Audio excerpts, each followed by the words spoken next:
আসসালামু আলাইকুম, আমন্ত্রণ বাংলা ভিশন সংবাদে। তাদের সাথে আছে মিথিলা ইসলাম। খ্রিস্টান সম্প্রদায়ের ইস্টার সানডে প্রার্থনার সময় শ্রীলঙ্কার 3টি গির্জা ও 3টি হোটেলে সিরিজ বোমা হামলায় 35 বিদেশি সহ নিহত হয়েছে অন্তত 158 জন, আহত 4 শতাধিক।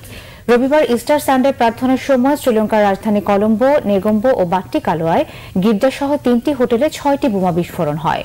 কলম্বোয় এসটি অ্যান্থনি চার্চ এবং শাংগ্রিলা, সিনামন গ্র্যান্ড ও কিংসপুরি নামের 3টি 3 তারকা পর্যটন হোটেলে বোমা বিস্ফোরণ হয়। রাজধানীর উত্তরে নেগম্বো শহরে এসটি সেবাস্টিয়ান চার্চ ও বাট্টিকালোয়ার একটি চার্চেও হামলা হয়। ধ্বংসস্তূপ থেকে হতাহতদের উদ্ধারের কাজ চলছে বলে জানিয়েছে পুলিশ। হামলার দায় এখনো কেউ স্বীকার করেনি। সবাইকে শান্ত থাকার আহ্বান জানিয়েছেন শ্রীলঙ্কার প্রেসিডেন্ট ও প্রধানমন্ত্রী।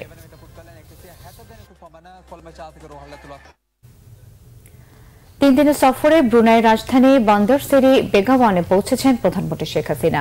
রবিবার স্থানীয় সময় বেলা 2:30টার দিকে ব্রুনাই আন্তর্জাতিক বিমানবন্দরে পৌঁছান প্রধানমন্ত্রী শেখ হাসিনা। ব্রুনাইয়ের যুবরাজ হাজি আল মাহতাদি বিল্লাহ বিমানবন্দরে প্রধানমন্ত্রীকে অভ্যর্থনা জানান। তাকে লাল গালিচা সম্বর্ধনা ও গার্ড অফ অনার দেওয়া হয়। এর আগে ব্রুনাইয়ের দারুস সালামের সুলতান হাজি হাসান আল বলখিয়ার আমন্ত্রণে সকাল 8:30টায় বিমান বাংলাদেশ এয়ারলাইন্সের একটি বিশেষ ফ্লাইটে হযরত শাহজালাল আন্তর্জাতিক বিমানবন্দর ছাড়েন প্রধানমন্ত্রী। সেখানে তাকে বিদায় জানান মন্ত্রী পরিষদের সদস্যরা সহ সরকারের ঊর্ধ্বতন কর্মকর্তারা। সফরকালে বাংলাদেশের বিভিন্ন খাতে ব্রুনাইয়ের সাথে 7টি সমঝোতা স্মারক সই হবার কথা রয়েছে।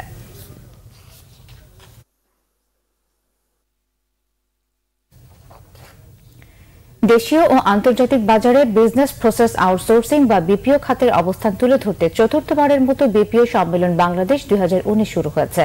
সকালে রাজধানীর সোনারগাঁও হোটেলে দুদিনের সম্মেলনের উদ্বোধন করেন প্রধানমন্ত্রী তথ্য ও যোগাযোগ প্রযুক্তি বিষয়ক উপদেষ্টা সজীব ওয়াজেদ জয়।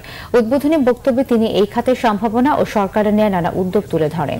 জয় বলেন, শুধু ঢাকা চট্টগ্রাম কেন্দ্রিক উন্নয়নের প্রবণতা থেকে মুক্ত করা হয়েছে তথ্য ও যোগাযোগ প্রযুক্তি খাতকে। দেশের প্রতিটি গ্রামকে অপটিক্যাল ফাইবারে যুক্ত করার কাজ চলছে।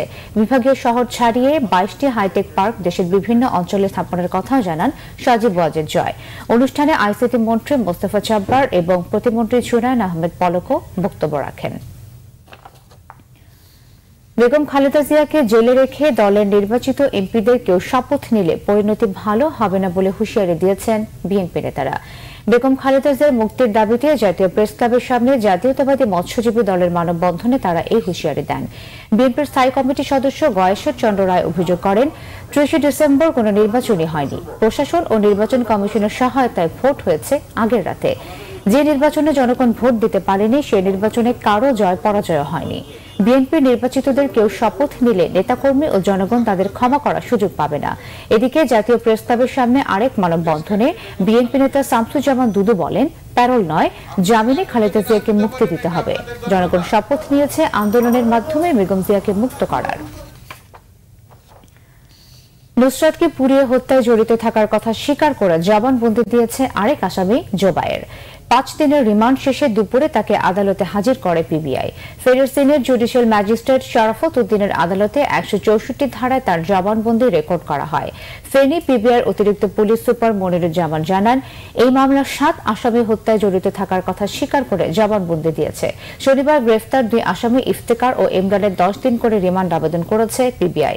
নুসরাত হত্যা মামলায় এখন পর্যন্ত গ্রেফতার করা হয়েছে 21 জনকে। এই ছিল এখনকার মতো। পরের সংবাদ বিকেল 5টায় দেখার আমন্ত্রণ রইল। এছাড়াও ফেসবুকে বাংলা ভিশন সংবাদ সরাসরি দেখতে লগ ইন করতে পারেন facebook.com/বাংলাভিশনে। এতক্ষণ সাথে থাকায় ধন্যবাদ সবাইকে।